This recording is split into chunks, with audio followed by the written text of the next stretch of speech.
Hello, you're watching Sightline on MNB World, an interview program that invites various guests for a conversation on important topics. And today in our studio we have Head of Financial Institutions Team of EBRD, Mr. Francis Malige. Hello. Good morning. Hello.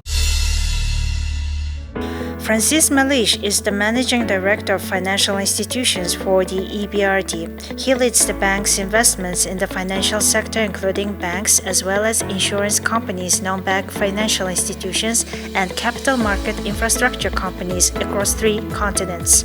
Before joining the EBRD, he was Managing Director for Corporate Development at BNP Paribas, focusing on bank acquisitions. His early career was in accounting and consulting at Arthur Andersen and McKinsey & Company, where he served clients in industry, high-tech and construction, as well as financial services. Hello, nice to meet you. Thank you for accepting our invitation. Very nice to be here. Thank you for inviting me.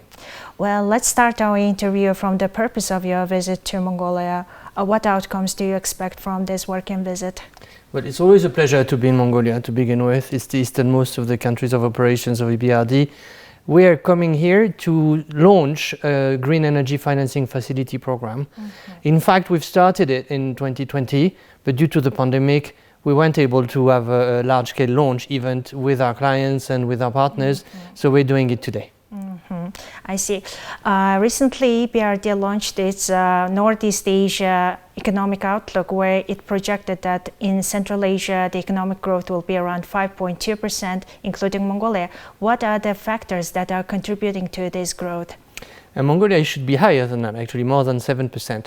In the case of Mongolia, first, in Central Asia in general, we've been struck at how resilient the economies have been to the shocks created by the war on Ukraine.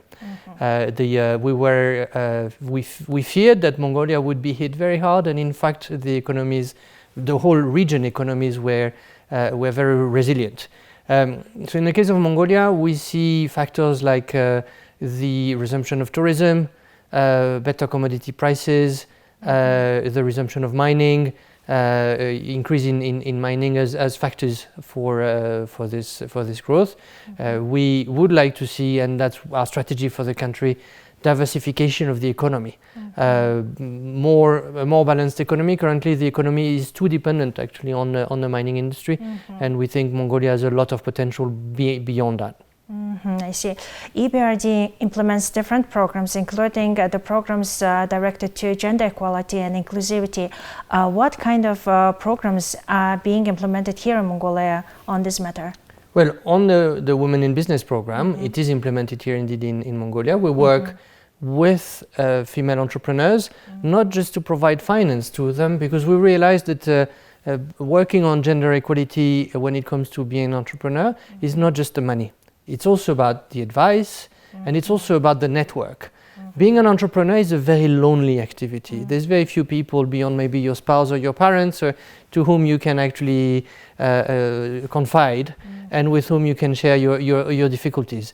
And so having a support network of like-minded entrepreneurs is very important. It's important for young entrepreneurs. It's important for female entrepreneurs especially. And so our programs combine finance together with advice and together with networking. We're very happy to be doing this with partner banks here in the country, just like we're very happy to be supporting energy efficiency and renewable energy through the program that we're launching today. For the past couple of years, the global community has suffered a lot from the global pandemic. And how do you see current Mongolian investment and economic environment? I think it's, obviously Mongolia is not the easiest destination to reach from many parts of the world. So it needs to make itself even more attractive to attract investment. And that means a business environment, an investment environment that improves. And because the population is very talented, very entrepreneurial. I'm always struck when I come to Mongolia. I came in winter before the war started. I'm coming now with the energy and the entrepreneurial spirit of the Mongolian people that really makes the country stand out. And I think it's all a question of creating the proper playing field for this energy to be able to unleash itself.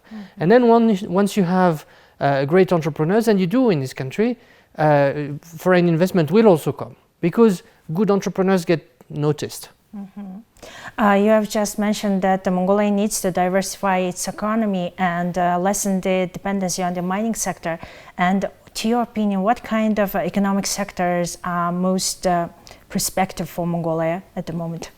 Well, I would say, I mean, it's a country of 3 million people, so there's a wealth of industries that can grow. I would say renewable energy is a great potential for the country. I would look at agriculture as well.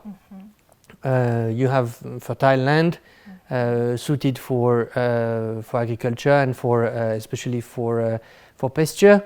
It needs to be made sustainable, and that's also part of why I'm coming here, is to look at the agriculture and how to make herding more sustainable. And then light industry, also, of course, should also be there. You are close to a very big market in China, and so the potential is there for the Mongolian economy, in my view.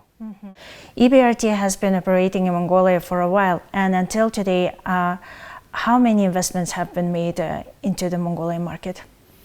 I don't know the precise number of investments. I know that it's about $2.4 billion since the beginning of the EBRD in operating in the country, and the live portfolio of projects is close to $1 billion. And talking about the private sector, what kind of programs are being implemented to promote the private sector? So in Mongolia, we have a number of programs. Starting from the small enterprises, we have an advisory program for small business that has supported, I think the number that I saw is around 75 clients.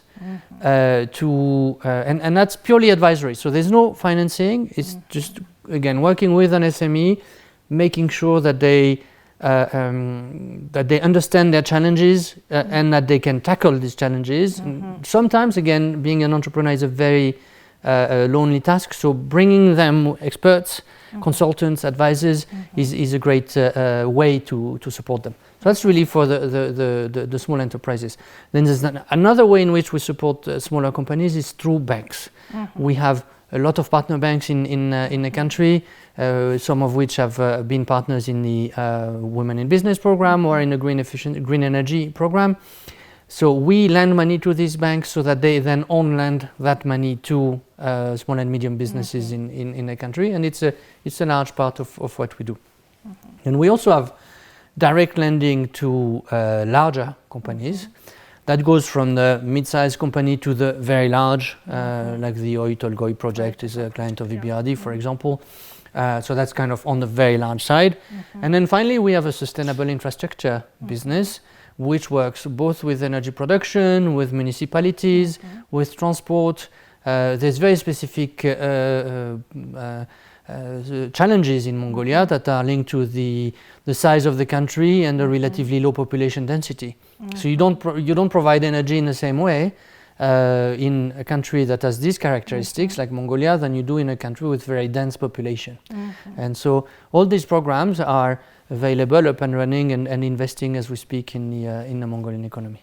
Finally, what are the long-term goals for the EBRD and Mongolia cooperation in the future? Well, we went through some of those, right? Number one is the diversification of the economy. We want to see, and we want to support the growth of a more diverse economy with more small entrepreneurs and again, full freedom for entrepreneurs to express their talent. That leads to the second priority, which is helping diversify away from dependence on raw materials mining. Modernizing the infrastructure is important as well.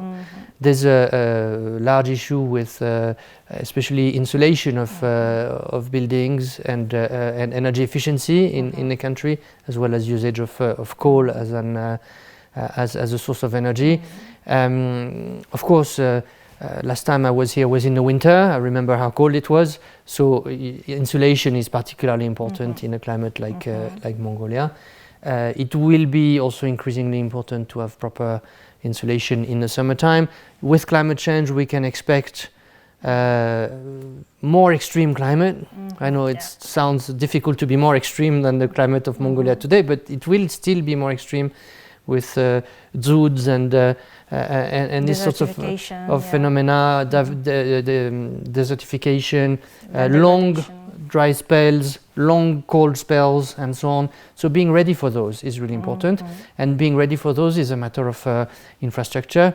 We are very happy that Ulaanbaatar has become the first green city in Central Asia under the EBRD Green Cities program. So congratulations to the city. Finding ways to use resources more sustainably is also, I would say that's actually the number one priority for EBRD in Mongolia. Okay, thank you very much for providing updates on EBRD activities in Mongolia. Thank you for having me. Well, that was the new episode of Sightline. Today in our studio we had Managing Director of Financial Institutions Team of the EBRD, Mr. Francis Malige. We'll see you next time with more stories and updates. Have a nice day.